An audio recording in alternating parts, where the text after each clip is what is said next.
Halo semuanya, perkenalkan nama saya Nisten Kondoy dari Politeknik Negeri Manado.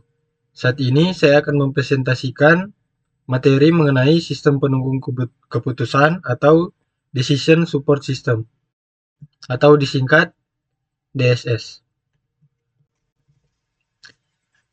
Nah, apa itu DSS? DSS adalah sistem komputer yang membantu manajer dalam membuat keputusan yang kompleks. Bukan pengganti manajer, melainkan alat untuk menganalisis data. Nah, DSS ini digunakan untuk masalah semi terstruktur dan tidak terstruktur yang tidak memiliki solusi yang standar. Nah, menggabungkan analisis komputer dengan pengalaman dan intuisi manusia. Poin berikutnya, tantangan dalam pengambilan keputusan.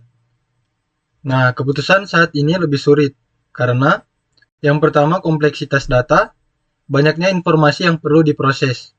Contohnya, menganalisis ribuan data penjualan, tren media sosial, dan laporan keuangan pesaing secara bersamaan untuk menentukan strategi pemasaran terbaik.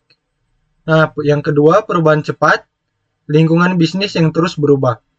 Contohnya, sebuah perusahaan retail menggunakan DSS untuk memprediksi produk mana yang akan tren di musim depan berdasarkan data tren media sosial dan laporan pasar terbaru.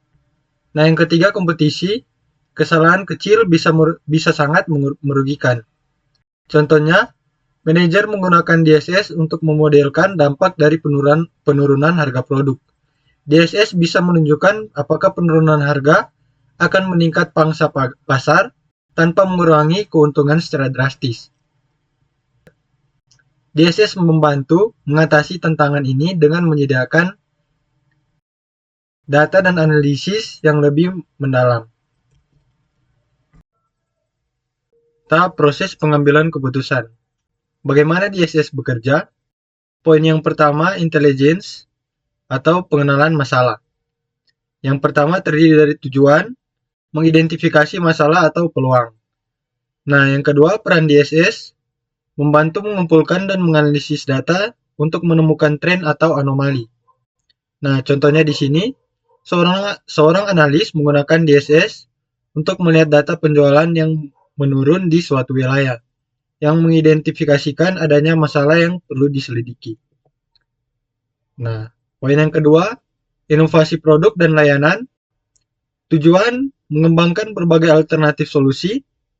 Selanjutnya, peran DSS menggunakan model untuk memanipulasikan hasil dari setiap alternatif. Contohnya di sini DSS memodelkan skenario bagaimana jika dengan diskon produk 10%, 15%, dan 20% untuk melihat dampaknya pada penjualan dan keuntungan. Nah, yang ketiga, choice atau pemilihan solusi. Nah, di sini untuk tujuan memilih solusi yang terbaik.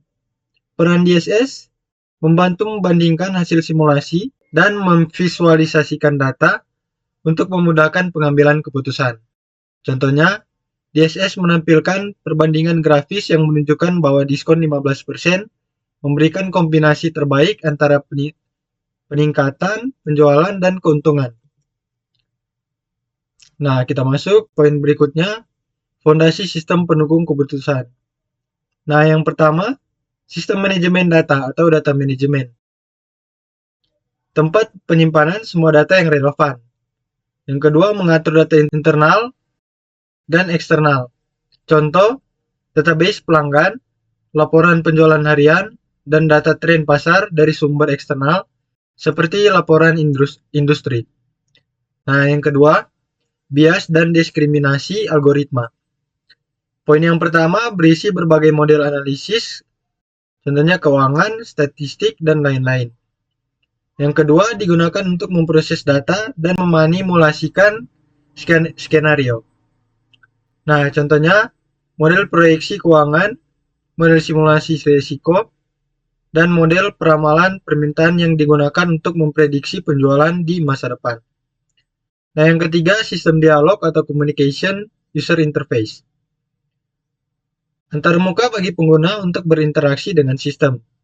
Memungkinkan manajer untuk memberikan perintah dan menerima hasil. Contohnya, tampilan dashboard interaktif yang menampilkan grafik penjualan real-time, atau formulir sederhana untuk memasukkan data dan menjalankan simulasi.